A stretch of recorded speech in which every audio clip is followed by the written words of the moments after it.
आज नवरात्रि का 9वां दिन है, यानी महानवमी। नवरात्रि की महानवमी को शक्ति साधना के रूप में जाना जाता है। आज मां दुर्गा की सिद्धिदात्री स्वरूप की पूजा की जाती है। सिद्धिदात्री मां दुर्गा का आखिरी स्वरूप है। मान्यता है कि नवमी पर मां सिद्धिदात्री की विधि विधान और निष्ठा के साथ पूजा करने से भक्तों को सभी प्रकार का सौभाग्य और सिद्धियां प्राप्त होती हैं। इस दिन लोग कन्या पूजन करते हैं और शुभ मुहूर्त में हवन करके व्रत का पारण किया जाता है।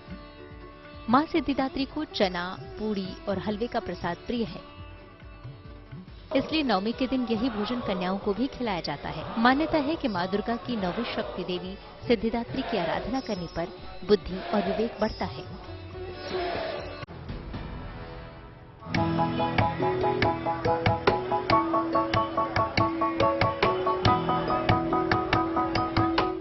नवरात्रि के मौके पर दुर्गा पंडालों की भव्यता इस बार कुछ ज्यादा खास है।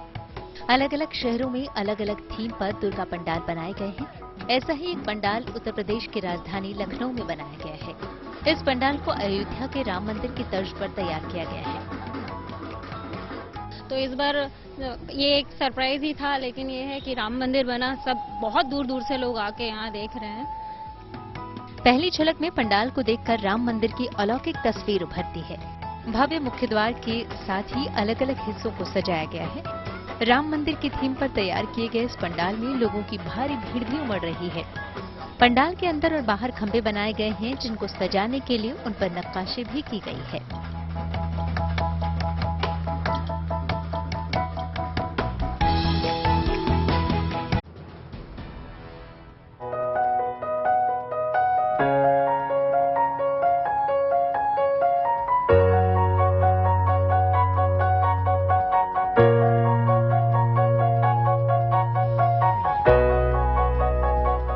सिलाई कढ़ाई से पश्चिम बंगाल का नाता काफी पुराना है।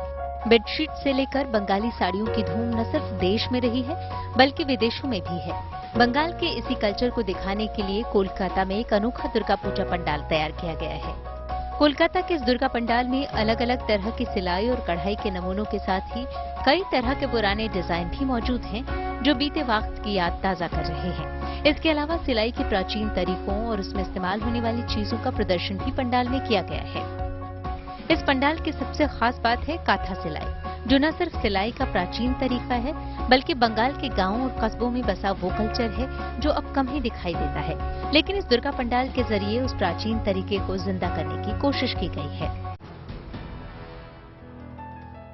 नवरात्रि का उत्साह देश भर में देखने को मिल रहा है। इन दिनों गुजरात में नवरात्रि को लेकर लोगों में गजब का उत्साह देखने को मिल रहा है। नवरात्रि को लेकर गुजरात के गरबा नाइट्स का अलग ही आकर्षण देखने को मिल रहा है। गरबा नाइट्स की ये तस्वीरें मध्य प्रदेश के आगर मालवा की हैं। चारों तरफ लोगों की भारी भीड़ नजर आ रही है। गरबा तो आपने खूब देखा होगा, लेकिन पहियों पर पहली बार आप गरबा देख रहे होंगे। पैरों में स्केट पहने जिस बच्ची को आप संगीत की धुन पर गरबा डांस करते देख रहे हैं, इनका नाम है आयुषी शर्मा। 14 साल की आयुषी स्केटिंग करती है। आयुषी को अपने पिता से स्केटिंग सीखने की प्रेरणा मिली।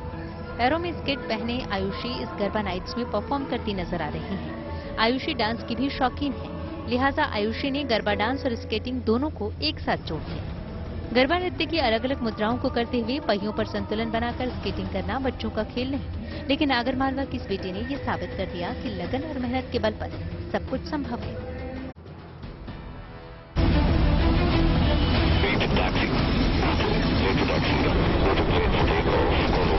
हिंदुस्तान का नया हवाई योद्धा लाइट कॉम्बैट हेलीकॉप्टर यानी LCH स्वदेशी तकनीक से बना वो हेलीकॉप्टर है जो आसमान में ताकत की मिसाल है। आज जब हमारे देश के अनेक साइंटिस्ट, एकेडमिशियंस, इंजीनियर्स, मैसनिस्ट और अन्य कर्मियों के धैर्य, शौर्य, तपस्या और समर्पण से निर्मित यह विजय रथ हमारी वायु सेना में शामिल हो रहा है, तो कोई प्रश्न नहीं उठता कि यह किसी भी परिस्थिति में विजय हासिल न कर सके।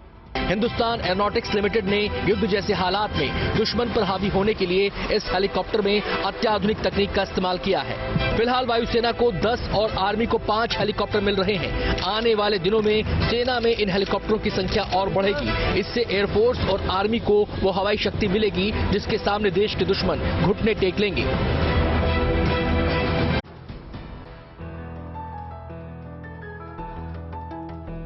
सर्दी के मौसम में दिल्ली में प्रदूषण के स्तर को नियंत्रित रखने के लिए दिल्ली सरकार ने अभी से प्रयास शुरू कर दिए हैं। इसके लिए दिल्ली सरकार ने 24 ग्रीन वॉर रूम लॉन्च किया है। इस वॉर रूम में 24 घंटे दिल्ली में पॉल्यूशन के स्तर की मॉनिटरिंग की जाएगी। इसके लिए 12 सदस्यीय टीम को तैनात किया गया है।